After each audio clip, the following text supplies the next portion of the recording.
The text she never replied. Inside Menglong's last message before he let go. The night was heavy with silence, the kind that doesn't just fill a room, but wraps itself around a person's chest until breathing becomes a memory.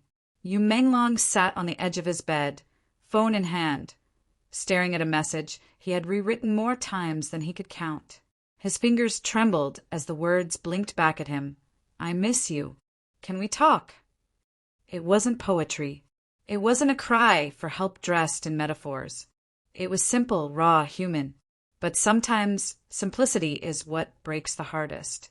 The world knew Menglong as the smiling heartthrob, the actor who could charm a camera into believing he was fine.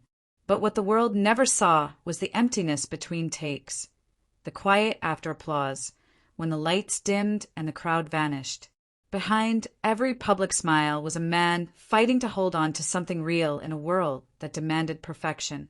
And on that final night, the only real thing left was a message he hoped someone would answer. She never did. The story of that unread text isn't just about a missed message. It's about the way silence can kill faster than words. For months, you had been struggling under the weight of an image that wasn't his. His love life had become a contract, his emotions curated like a brand. Every move, every photo, every rumor was managed. Even his heartbreak had to fit into a narrative that kept fans comfortable. He couldn't grieve publicly, couldn't show weakness, couldn't admit that fame had stolen the one thing that made him feel human. The woman he loved was the only escape he had. She wasn't from the industry. Maybe that's why he loved her. With her, he could be just Menglong, not Menglong. Not a name trending on social media or a face behind filters. But their love existed in the shadows. His management forbade it. It will ruin your image, they said. She'll destroy your career. So he silenced his heart in public and spoke through hidden messages in private. Late-night calls, secret meetups, disappearing texts, love that had to apologize for existing. But secrets have a way of becoming poison. The more they hid, the more they drifted. She grew tired of being invisible. He grew afraid of losing her. And one night, she stopped replying. Maybe it was exhaustion, maybe it was pain, or maybe she thought he'd understand her silence. But silence, to someone already drowning, feels like another wave. That final day, Menglong filmed an interview. His smile was bright, his answers polished. When asked about love, he laughed softly, saying, "Love, it's complicated when you're in the spotlight." No one realized that behind the laughter was a man trying to stop his voice from breaking. Hours later, he went home, alone. He scrolled through their old messages, the heart emojis, the little jokes, the late-night confessions. Then he reached the last one he sent her weeks ago. "I hope you're okay. I'm still here." It was marked delivered, but never read. That tiny unread mark had haunted him since. That night, he decided to try one last time. He typed a new message. It wasn't long, just a few words, the kind that sound ordinary but carry the weight of everything unsaid. "I miss you. Can we talk?" He waited. Minutes turned to hours. Midnight passed. His phone stayed silent. The tiny light that usually blinked when she replied stayed dark. And in that darkness, Menglong's mind began to unravel. Every memory replayed like a film he couldn't pause. Her laugh, her voice, the promises they made to one another when the world wasn't watching. He had built his whole life trying to be seen, yet the one person he wanted to see him most couldn't. People say he looked peaceful when they found him, but peace born of exhaustion isn't peace at all. Somewhere between hope and heartbreak, he let go, not because he wanted to die, but because he no longer knew how to keep living unseen. The world woke up to headlines, not the message he sent. They called it a tragedy, a shock, a loss to the industry.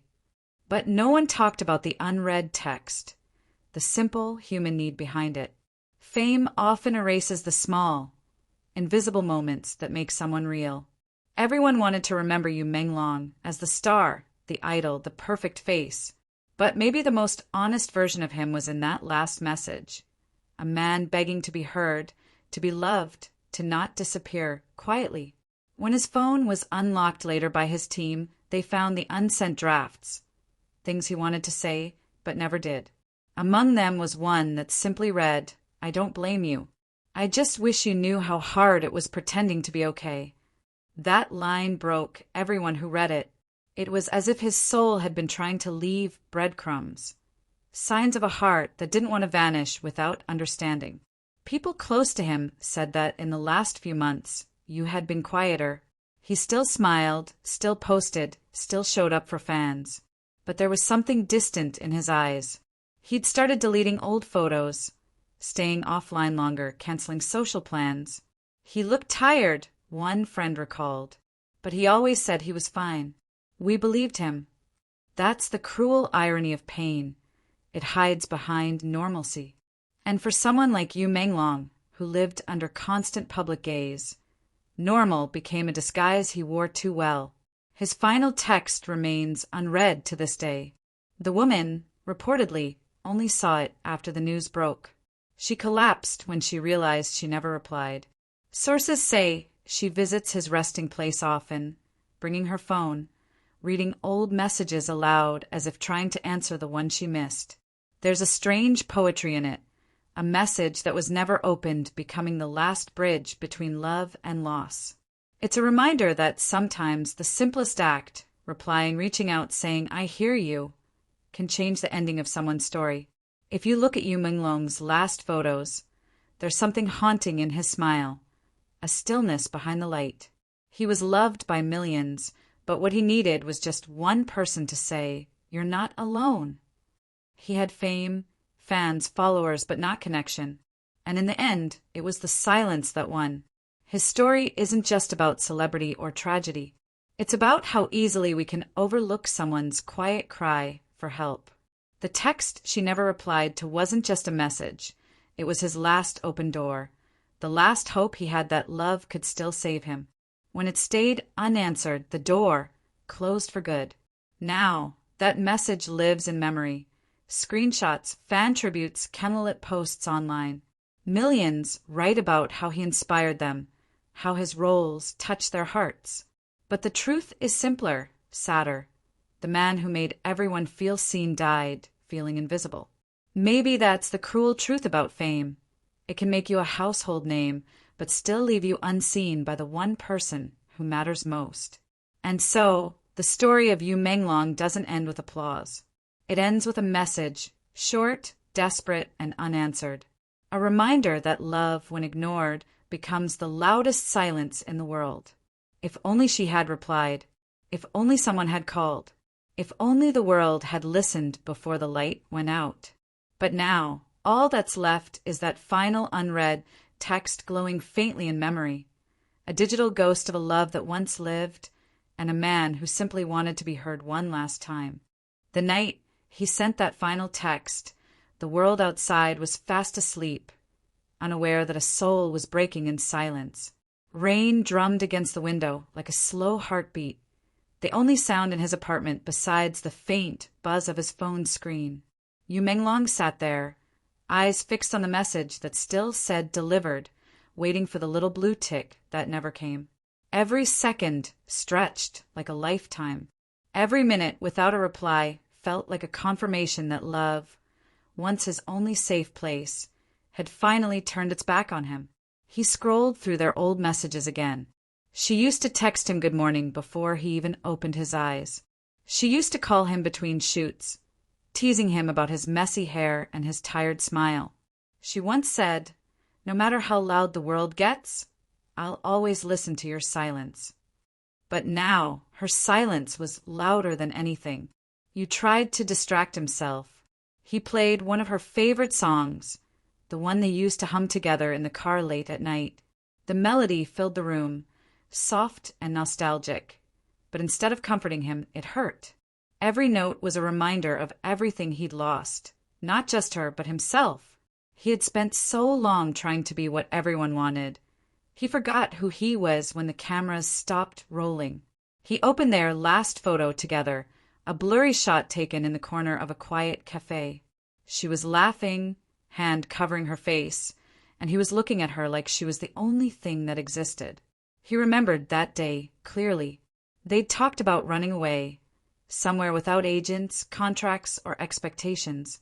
Somewhere he could hold her hand in daylight without fear of headlines. She had smiled and said maybe one day. But that one day never came. That night, he whispered her name to the empty room. It echoed back at him hollow and cold. He typed another message, but deleted it before sending. Then another. Then another. The drafts kept piling up. Words he wanted to say, but couldn't. I'm sorry. I can't keep pretending. Please, just tell me you still care. But each time he stopped. Pride, fear, exhaustion, they all tangled into one silent resignation. It was almost 3 a.m. when he sent the final one. I miss you. Can we talk? He watched it deliver. Then he waited. The screen stayed still. He kept refreshing it, hoping for that one vibration, that one reply that could have pulled him back from the edge. But his phone remained dark. He set it down and stared at the ceiling. Memories flooded in. Their first meeting, her laugh in the rain, the way she'd rest her head on his shoulder and whisper, "Don't let fame change your heart." He hadn't wanted it to, but fame doesn't ask permission before it takes. It took his time, his peace, his voice, and eventually her. The world thought he had it all. A rising star, a beautiful smile, a career many dreamed of. But success has a strange way of isolating you. The brighter the spotlight, the darker the shadows it casts. You were surrounded by people, but felt invisible in the noise. Every compliment felt rehearsed. Every conversation filtered through screens and agendas. He craved something real, something that didn't depend on how well he performed. She had been that real. And losing her felt like losing his last breath. The hours passed. The rain stopped. Dawn began to creep through the curtains. His phone buzzed, but it wasn't her. Just another notification, another meaningless ping in a world that had stopped meaning anything. He looked at her contact one last time, thumb hovering over the call button. But he didn't call. He knew she wouldn't pick up. Instead, he opened the note app on his phone. His last words weren't dramatic, just heartbreakingly human. If you ever read this, I hope you know I waited. I really did. I wanted to believe love could still find me through all this noise, but it didn't. Don't feel guilty. Just remember me as someone who tried. Those words would never reach her until it was too late. When the world learned the news, everything froze. Fans flooded his page with disbelief. His final post, a photo of a sunset captioned "Some endings are quiet," became a digital memorial. People searched for clues, trying to understand how someone who looked so happy could be so broken inside. But the truth wasn't in his posts. It was in that unread message, glowing quietly in her inbox. She eventually opened it, days later, trembling. The timestamp burned into her memory. She read it again and again, tears blurring the screen, whispering, I'm sorry, but it was too late. The reply she never sent had become her lifetime regret. In the following weeks, she visited his apartment. It was exactly as he left it, neat, quiet, untouched. His phone lay on the bedside table, screen cracked, still showing the last message. She sat on the floor beside it, clutching it like it was him. She replayed old voice notes, his laughter filling the silence that now felt endless. You always said I was your piece, she whispered, but I didn't realize you needed saving too. The tragedy of Menglong'S story wasn't just that he died. It's that he died believing no one was listening. His life became a symbol of what happens when emotion is buried under image, when love is muted by fear, when reaching out feels like weakness. The unread message wasn't just a moment. It was the embodiment of everything he'd carried for years. Even now, fans still leave comments under that final text recreated in tributes. I miss you. Can we talk? Some write back as if answering him, hoping their words reach wherever he is now. The irony is cruel. millions replying to a message that one person never did. But that's the world he lived in, one where everyone saw the star, but no one saw the man beneath. He didn't want to be mourned as a legend. He just wanted to be loved as a person. And perhaps if that one message had been opened, if she had written back even a simple "I'm here," things might have been different. But love, like time, doesn't rewind. It only lingers in the what-ifs, in the could-have-beens, in the messages that never got a reply. Now his final words echo through every story told about him, every candle lit in his name, every tear shed by people who never met him but somehow understood him. Yu Menglong's last text wasn't just his goodbye. It was a reminder to all of us. Never leave love unanswered. Never assume someone's strong, doesn't need saving, and never underestimate the power of a reply. Because sometimes one text, one word, could be the difference between goodbye and another chance to hold on.